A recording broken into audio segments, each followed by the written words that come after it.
Welcome to Realm IQ Sessions, featuring conversations on AI with AI founders, AI leaders, and experts from around the globe covering the intersection of media, technology, Hollywood, and marketing. Please give us a follow and subscribe.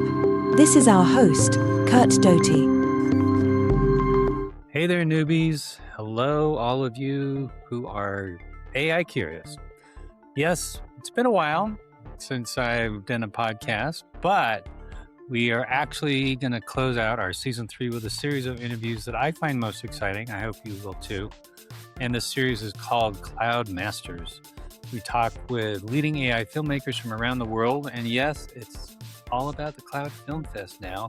So these guests are curated either by being one of our many judges, or they are a contestant in the competition, or they're simply doing amazing things with their craft.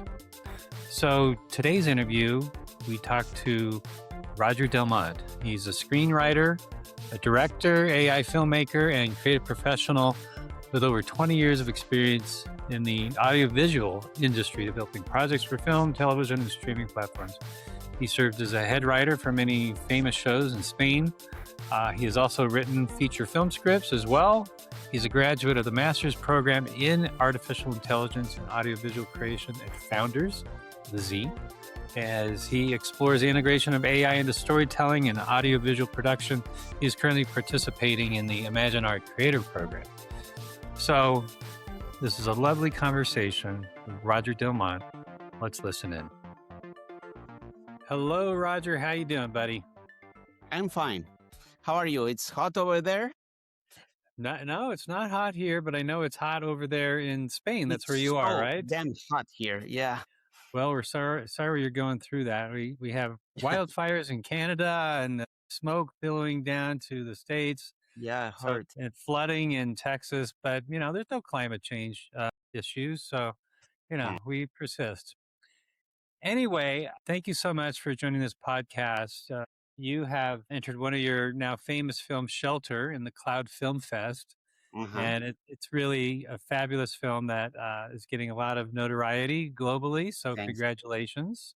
Thanks. Many laurels, as they say. At the moment, yeah. Yes, yes.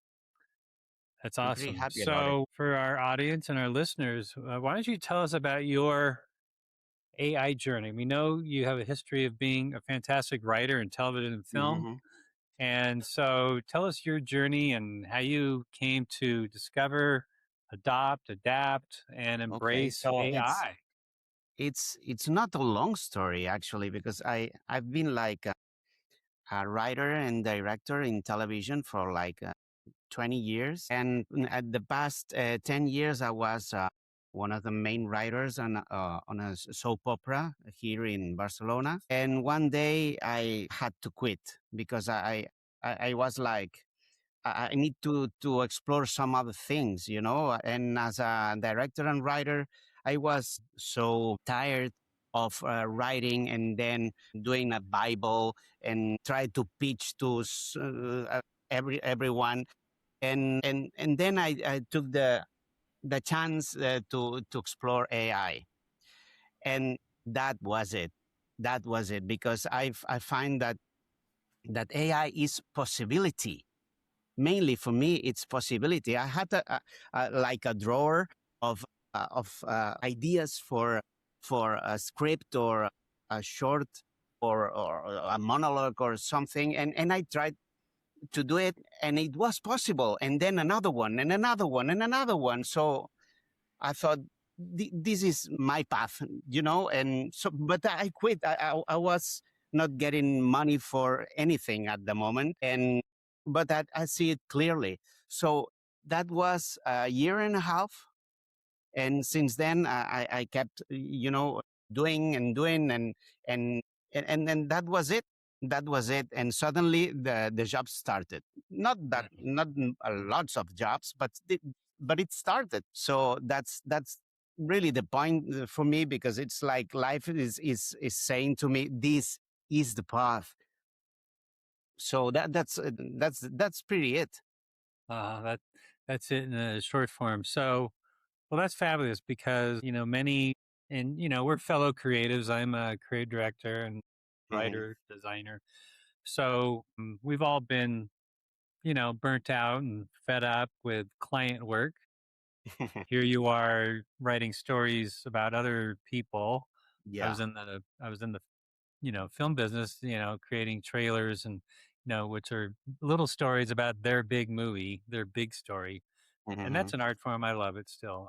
But yeah, so all of a sudden AI has enabled many creatives globally to say, well, maybe I don't have to work, or I'm going to build a side hustle and explore what my stories are, or or my creative expression, my lens through which I want to create. Yeah. And that's an amazing transformation that's happening really all over the Mm. globe. And after this phase of what we call it experimentation, right? When it first Mhm. came out, it's like, yeah, you put it up there and it started with imagery, then into video, which was very crude in the early days and has rapidly progressed to become a storytelling format. And so all of a Mhm. sudden, writers like you, with years of experience of crafting stories, writing stories, we're given the opportunity to now use this medium, this new technology to tell your stories, which is Mhm. fantastic.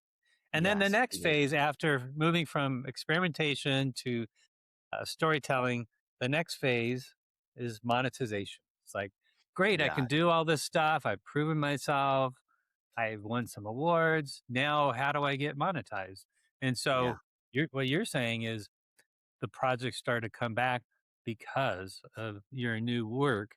And it wasn't Mhm. necessarily just writing, right? It's like actually doing videos and what Yeah. type of work has come to you based on your AI filmmaking work? I'm doing like stuff for museums Hmm. and advertising, but mainly I'm trying to raise my own IPs, and it's kind of getting there. Okay, well that's Yeah. good. So let's break down that process because, as you know, there's some copyright issues around what's created in generative Mhm. AI, and the question is ownability of a product that comes out of these platforms. So, part of our little film festival here is we're promoting hybrid film Mhm. AI filmmaking. Where's the human aspect in terms of that new workflow? And I think the easiest thing is writing, which should Mhm. still feel very human and be human, as Mhm. well as character development. When you say you're developing your IP, is it animated characters? Is it animated storylines? No, What is it? mainly it's the stories that I had in that drawer I was mentioning. But in terms of my workflow, I write myself as traditional writing, but I also do the storyboarding. I like to draw, so it's just the same as if I was going to shoot regularly, you know.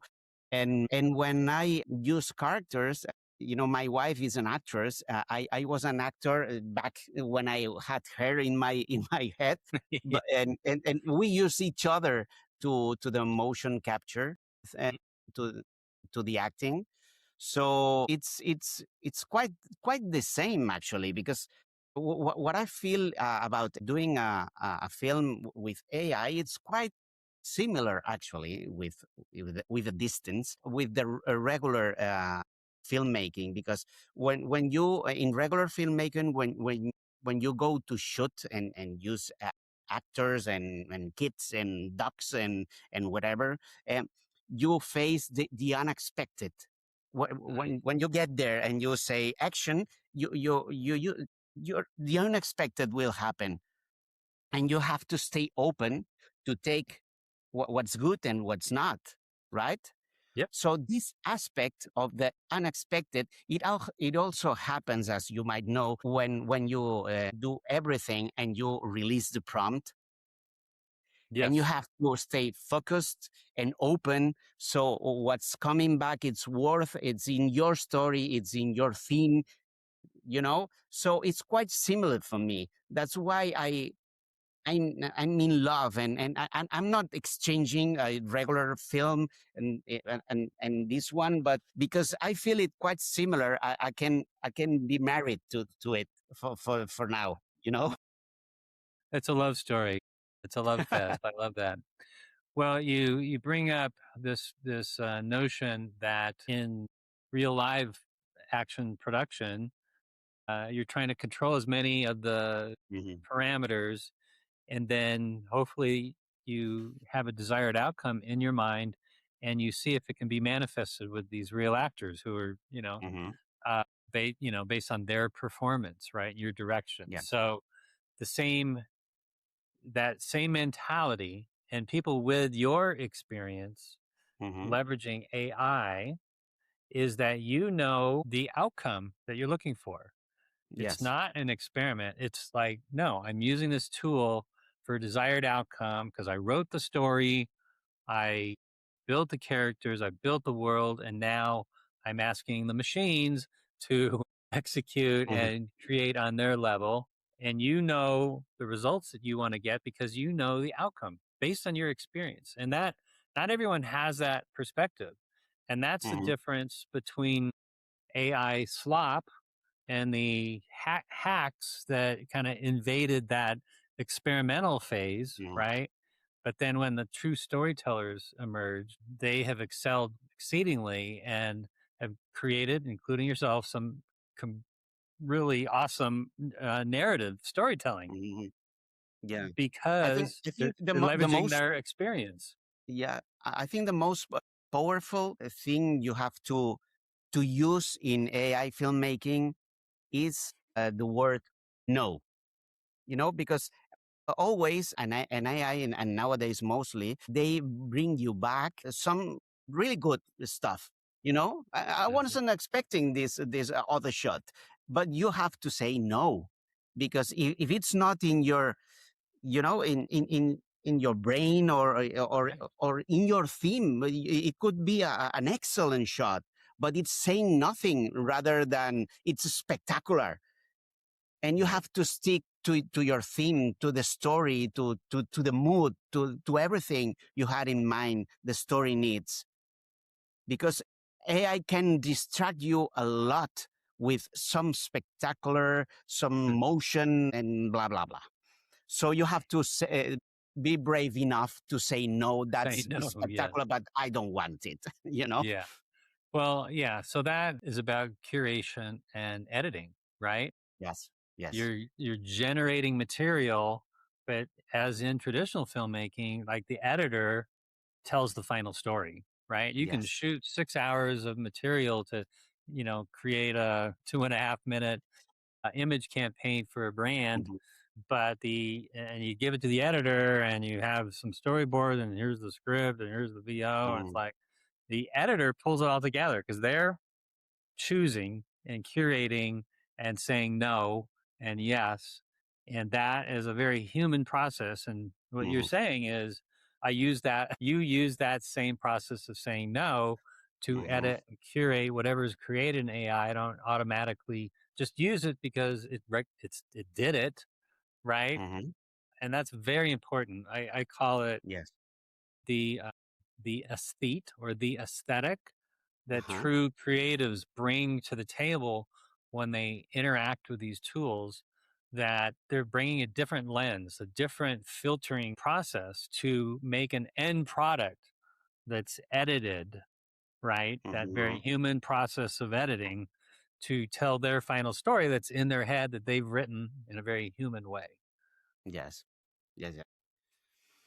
So, as you've been experimenting and playing with and using these AI platforms, I'm sure you've been amazed by the exponential progress in which Yeah. they're accelerating the capabilities.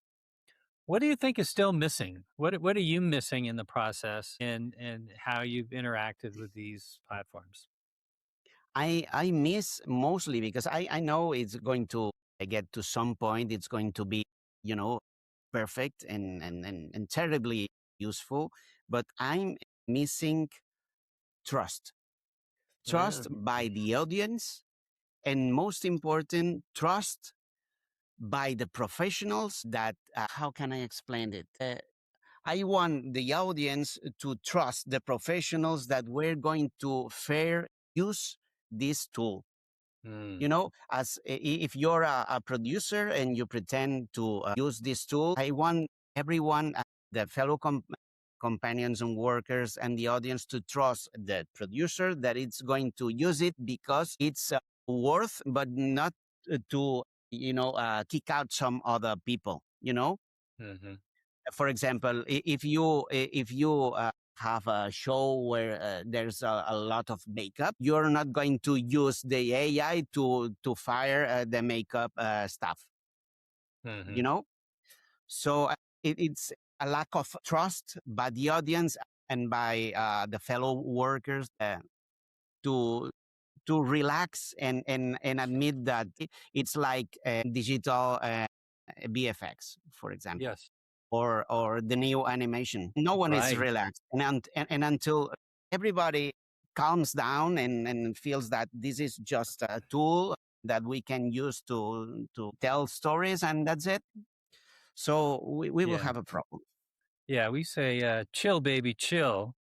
Yeah. And people need to chill out. And I use this analogy a lot, and even in these podcasts. But there's this fear that my my job in film production is going to get erased. The fact is, your job is getting erased because of other disruptions in Hollywood that have nothing to do with AI. So Mhm. there's that piece of pie, okay, and Yes. there's attrition, and that's sad and horrible as production decreases and moves all over the world away from certainly Hollywood and Los Angeles. Hmm. But AI is not taking jobs away. If anything, they're creating new jobs, not Yes. only new roles and empowering creators all over the world, but also creating new jobs within studios. And Yes. so that's job creation. And some of those people came from traditional backgrounds and now they find themselves in new roles empowered by Hmm. AI and at the studios, as the studios have really started to embrace this stuff. Hmm. So, but there is a divided Hollywood, but the more we can talk about we're not taking a piece of the pie away from you. There's a whole Hmm. nother pie. Okay. Focus on the new pie, I like to Hmm. say. And I think that will help people get over this fear, which is still palpable and very divisive.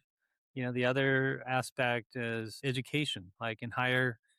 higher education with universities and art schools and film schools. Very divided, very divided. But those And I think, professors who have embraced it are doing mhm. a good thing for their students by accepting the reality, right?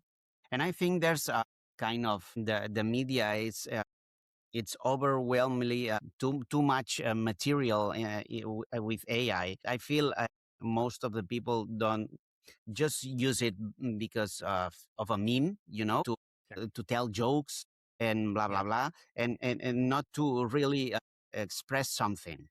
That the most of the people, no, I think there's a Yeah. lots of filmmakers and people that really want to tell something, but in the in the media, I mean the streaming and the cell phone and TikToks and what's not, there's saturation is kind of, Yes. it's saturated of of memes and that's not good for AI.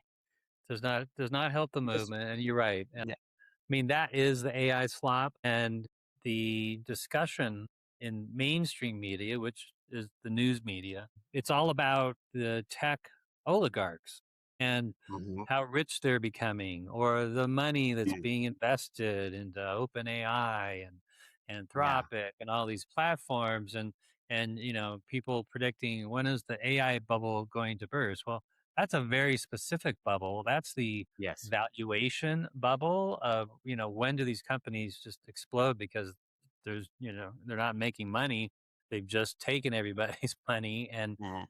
the token economy eventually might crash. So then what happens? And eventually that might happen, but in the Mhm. meantime there's another bubble that hasn't happened, and that's this bubble of the community of storytellers like you are in and part of, Mhm. that love what's going on. And regardless whether these big tech companies fail or succeed, you're going to still keep working.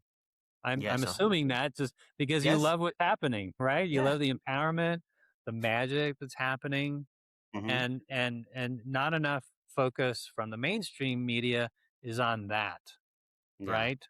And so those stories never get told. That's another reason why, I started our little film festival called CLOWD, is to take these little stories that are really existing on YouTube and LinkedIn. It's like, let's put them on the big screen and let the audience decide, am I connecting like you talked about, right? Am I Mm-hmm. connecting with this story that's being Mm-hmm. projected? Am I feeling a vibe from the people around me in a movie theater Yeah. that they're connecting, and we're having this universal moment like film has always given us, good films? Mm-hmm. And can that same experience be transferred to AI film?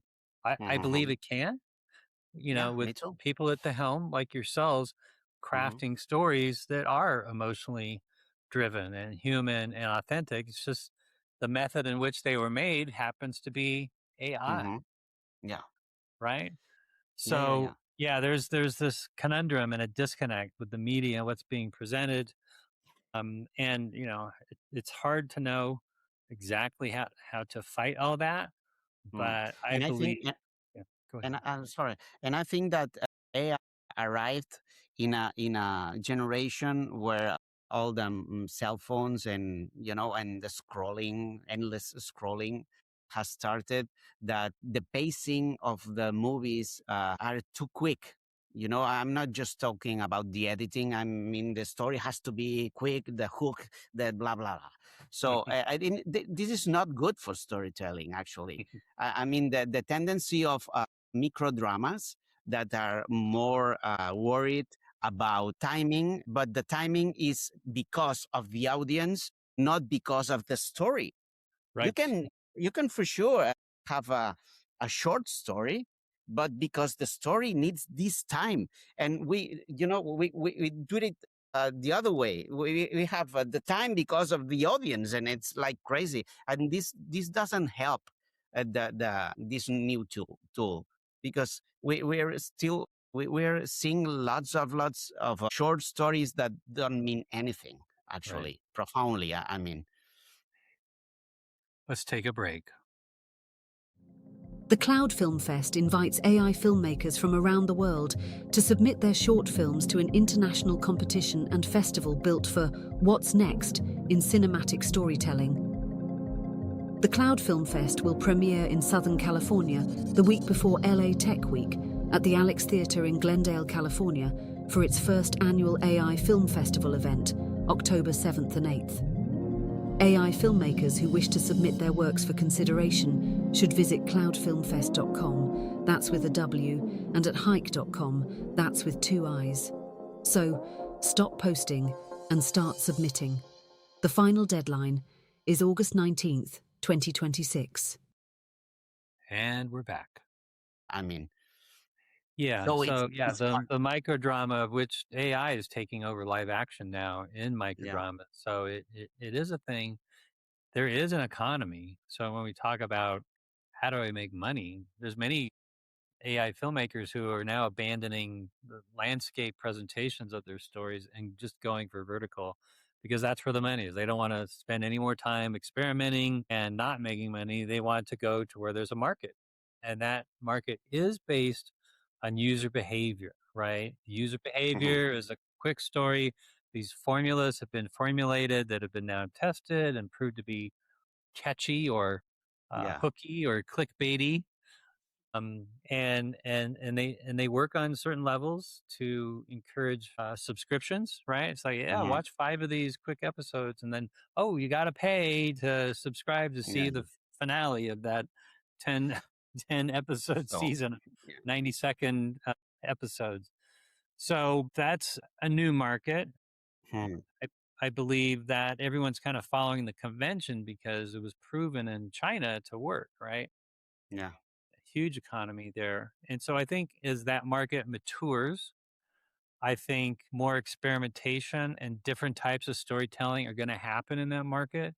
Mm-hmm. so that, rest assured that even though you are frustrated with a 90-second, uh, I think that will expand over time, Mm-hmm. just based on people putting up something. Well, I have a 2.5 minute episode. Will that work? I'm going to make it work because it's a great story and people will stay Of course. through, So it requires people like you to actually kind of jump into that fray, not Mm-hmm. avoid it, but say, I'm going to do it this way, Mm-hmm. as you're developing your IP. I don't know if your IP is focused on vertical, but it is an No. opportunity. Maybe it's a mix, but it still requires innovation and great Yes. writing to get rid of what you're frustrated with. But actually, Mm-hmm. you have the power to change the model based on. Mm-hmm. Did you watch that story that Roger put out? It's like, wow, that was Mm-hmm. incredible. Was it 90 seconds? No, it was longer because he had a story arc to complete. Right? So we have to stick to the stories, and that's the main important goal for me, and not just for me, to the young people. If we can teach people, to stick to the theme, to the story, to what you really want to tell with it, rather than make a meme because Messi made 3 goals on the, nah. Yeah. But it's going to explode, and it's amazing because everything it's continuously changing, and I really like that. But sometimes I want to chill out a bit. Yeah. Chill, baby, chill. Yeah. So I appreciate the fact that you realize, yeah, everything's moving too fast. New markets are exploding. New companies are popping up all over the world, new platforms. So to me, that's all growth and excitement and Hmm. and monetization that goes beyond the big tech oligarchs just saying, yeah, there's 5 big AI companies and we're the masters of it all. It's like, no, I think the storytellers are going to be the masters of it all because Hmm. that's what's connecting with the audience. Let's talk about the audience, right? It isn't just Hmm. about the technology and stock valuations and all that. It's like, it's a missed opportunity. So, Hmm. the more we talk about it, that's why I like, to have these conversations on podcasts and this podcast specifically, Hmm. is that these conversations that you and I are having, the people need to hear them because we're talking Yeah. about really shifting a mindset, right? And changing the conversation by listening to conversations like you and I are having. Hmm. Yeah, So, I think everything is going to change. I think I will take the mainstream market. Actually, I honestly think that, and then the independent movie making is going to emerge. You know, and even theater. yes. Yes, I feel we are in a renaissance of indie filmmaking, whether it's AI or not. There's the spirit that's happening Hmm. based on this disruption that's happened in Hollywood and the shrinking and relevance of Hollywood. These filmmakers, these storytellers from all over the world are Hmm. popping up, and people are catching their stories, just like in your story, Shelter. That it's like, Hmm. yeah, how would this have ever been seen before if not Yeah. for AI? And so, You to know, me, I that's had I exciting. had the story of Shelter like in a drawer. It was not a drawer. It was on the computer, but like 15 years ago, and Wow. it was a short story. And one day I was reading it. This is quite good. Why don't I do it? Because it costs a lot of money to shoot this thing that and so this is the proof and that this is for me. At least this is for me. Yeah. Well, and for many other people too. Yeah, You of course. you are part of a kindred spirit all over the world that people have Mhm. had this realization that you have had, and Mhm. the normal gatekeepers of content are becoming less relevant through the empowerment of filmmakers like yourself. Mhm. So keep that up because that Thanks. spirit, when you say I will. it's I for will. you, it's like, yeah, that's fantastic. What a terrific story. I appreciate all you share your experiments online too. You do a lot of the video to AI video things where you're just shooting yourself, and then you put yourself in an environment. It's like those are hilarious and very helpful, and that's Yeah. a testament to hybrid filmmaking, right? Because you're the star in your own AI Yeah. movie that you make with these experiments, and why can't that translate into film production Of as course. part of the process? Right. And Hmm. it isn't Hmm. necessarily about a motion capture of an individual to put them into a CG scene. It's like, Hmm. no, I recorded myself and AI put me into the environment I wanted, Hmm. wearing what I wanted. And wow, right? It's Yeah. just crazy, right? Yeah. It just Yeah. removes all these obstacles. It's So it's amazing. possibility. AI is it's possibility. You can do it. You can do it now. Yeah. Well, I think that's, one of the overriding messages is, and that I haven't really heard that word before, is possibility, which is a very positive Mm. framework and mindset for people to embrace because everyone Yes. wants to know what the possibilities are. What is possible now? What Mm-hmm. am I capable of? What are the possibilities for me with a new career?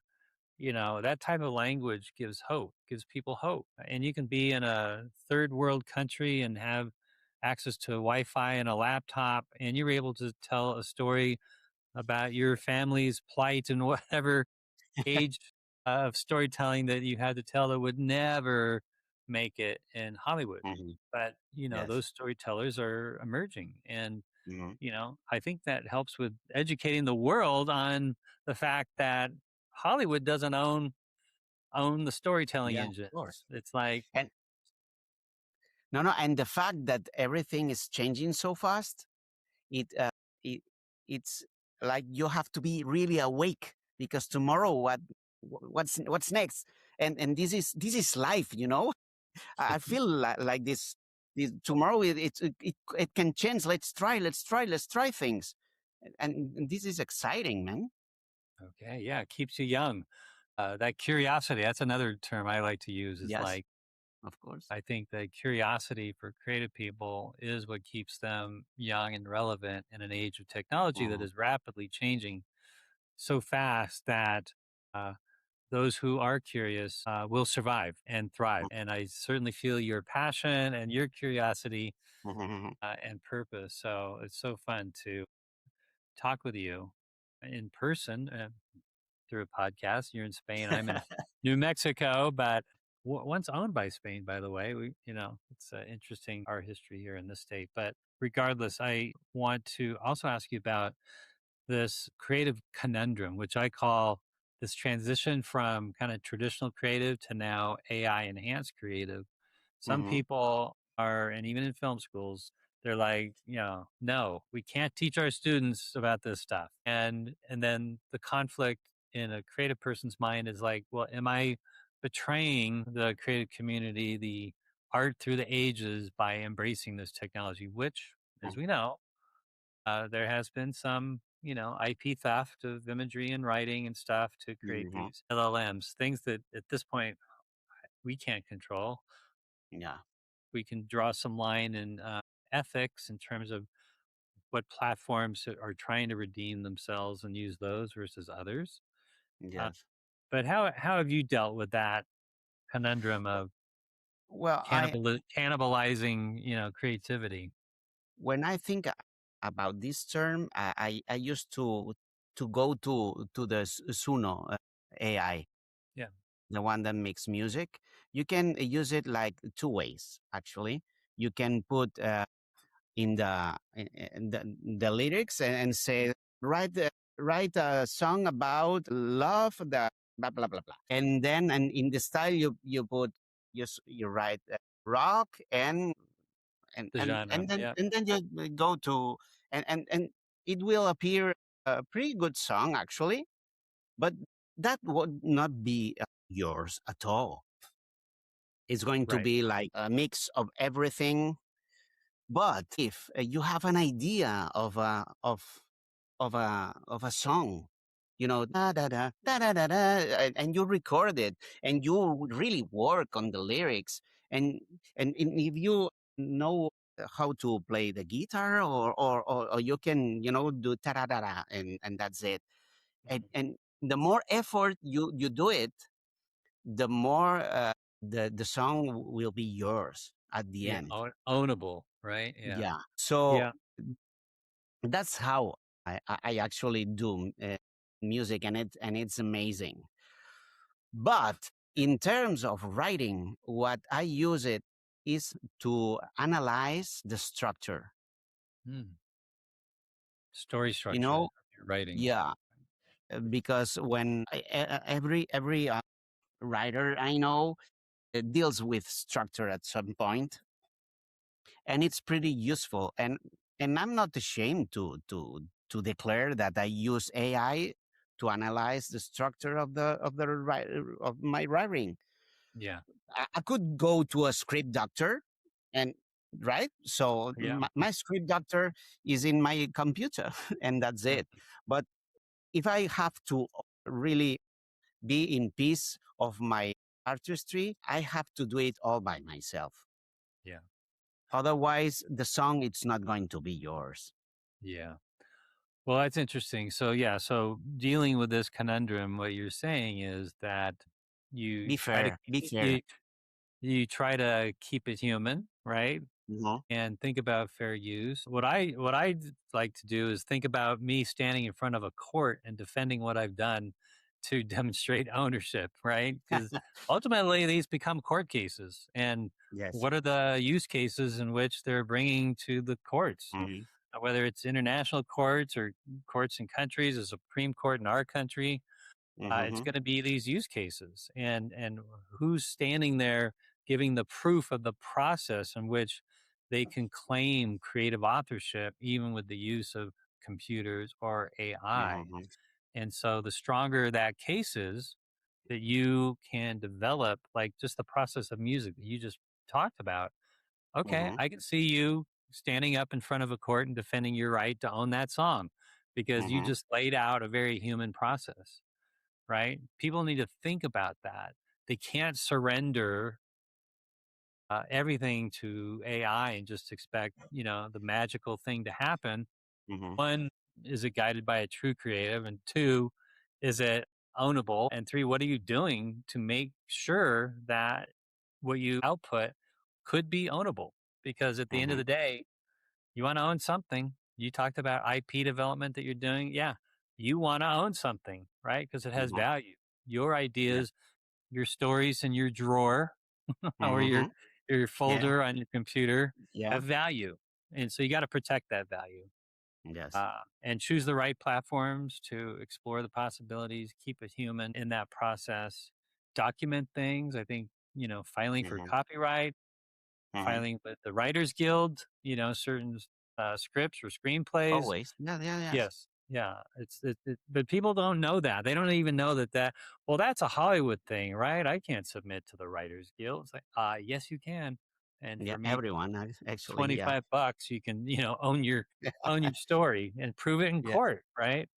Because you Mhm, get that number. So these are all important things, process wise, mindset wise. So I appreciate, the fact that, you're talking about them, you care about them, and your enthusiasm for the technology mhm. is infectious. So I'm happy to give a platform for you to express that, because I think that's really, really important. That there are people like you in the world who, and I hate to say, at your age, at my age, it's like you're energized by this and you get up every day and are excited about, well, what changed last night that I have to learn Mhm. today and I'm going to jump in. That's what I get Yes. from you. And that's infectious. That's catchy. It's inspirational. Well, thank So, you. uh, so keep up that work. I And will. do you have any, how can people find you? Because I'm sure they're going to want to after this airs. Actually, I have a production company called spurnacreativa.com, and all my and YouTube Spurna Creativa, and that's my kind of my brand. Your label. Yeah. Okay, Yeah. cool. We'll put those links in the post. So Well, Okay. listen, thank you so much. It's been such an honor to finally meet you. I love your work. I love this conversation and love your passion. And thank you so much for taking the time to talk with me today. Really appreciate that. No, thank you for having me, Kurt. Absolutely. Absolutely. And I hope you do well in the film festival. Submissions close in a month and we'll see how you do. But you're Okay. already winning awards. So regardless, you're successful. And, I'm so proud that you entered our little film festival. Thank you so much. Okay. And You're so, welcome. okay, we're going to say goodbye and thanks so much. Okay. Bye bye, Kurt. Okay. Listen, thanks so much for catching these special editions of Cloud Masters as we hope you find these interesting, these interviews and topics and these people. And speaking of Cloud Film Fest, submissions are due August 19th and judging will begin. So stay tuned on public voting on the RAD TV platform. In fact, go there right now and subscribe to the Cloud Film Fest channel. If you have an AI film you want to submit, there are 2 more links in this post. One to our site, cloudfilmfest.com, and our submission site, which is hike.com. That's with 2 I's. So our event is really shaping up nicely as we are developing panel discussions. We will have screening of all the finalists, and we'll have an award show, and there will be multiple network opportunities. And so it takes place at the Alex Theater in Glendale, California, which is a 100-year-old movie palace that is just really gorgeous. And so check out the theater at thealex.com. And a special shout out to Miles Williams, the artistic director, and his team, who are doing a fabulous job of supporting our little film festival called Cloud Film Fest. Passes will be on sale soon. So see you at the next Cloud Master premiere. And if you live in SoCal, see you at the Alex in October. To learn more about Cloud Film Fest, visit cloudfilmfest.com. That's cloud with a W.